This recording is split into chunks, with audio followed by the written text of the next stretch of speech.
Satu perusahaan Cina ini serem banget. Sampai Pentagon, FBI, CIA itu semua ketar-ketir. Perusahaan ini saking kuatnya, negara sekuat Amerika harus ngubah undang-undangnya. Ngajak semua partner-partner di Eropa buat ngeblokir akses teknologi global mereka. Tujuan apa? Satu, buat ngebunuh satu perusahaan ini. Dan perusahaannya bukan TikTok, bukan Alibaba, tapi Huawei. Perusahaan teknologi asal China, Huawei.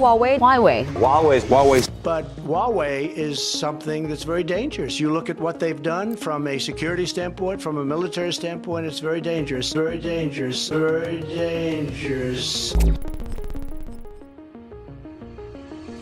Amerika tuh nggak takut sama Xiaomi, mereka nggak peduli sama Oppo, Vivo, tapi pas nama Huawei muncul, langsung semua badan pemerintahan Amerika itu panik atau nggak ketar-ketir. Pertanyaannya kan, kenapa? Kalau ini cuma soal jualan HP murah, nggak mungkin kan Amerika separno ini. Kalau cuma masalah persaingan market, nggak mungkin kan sampai ada boykot global. Yang bikin serem tuh kayak gini, Huawei udah ditembak mati berkali-kali. Pertama, diputus aksesnya sama Google, dilarang beli chip, CFO-nya ditahan, tapi di tahun 2024-2025, bukannya masih hidup, tapi bangkit jadi monster yang jauh lebih ngeri daripada sebelumnya. Pas dihajar segitu banyak masalah beberapa tahun lalu, di 2024 omset mereka hampir 800 triliun rupiah. Dan di tahun ini kembali jadi HP nomor 1 di Cina, ngalahin Vivo, Xiaomi, sama Apple. Dan ada sesuatu yang menurut gue nggak mungkin terjadi sebenarnya. Kita tahu Apple itu rajanya smartwatch, tapi baru beberapa bulan sebelumnya, Huawei ngalahin dominasi smartwatchnya Apple. Nah tapi, gue yakin mayoritas kalian nggak tahu, kirain Huawei cuma perusahaan HP, perusahaan gadget. Kalau iya, harusnya nggak berhak untuk dibilang the most dangerous company di mata barat. Dan mungkin pertanyaan yang lebih kritis, kok bisa udah dieksekusi malah bangkit lagi lebih kuat? Ini perusahaan yang tanda kutip berani mati, tapi gue bakal bahas di chapter selanjutnya. Karena rahasia pertama, mereka subscribe. Nggak ada yang gue nggak tahu mereka subscribe atau enggak. Tapi kita masuk ke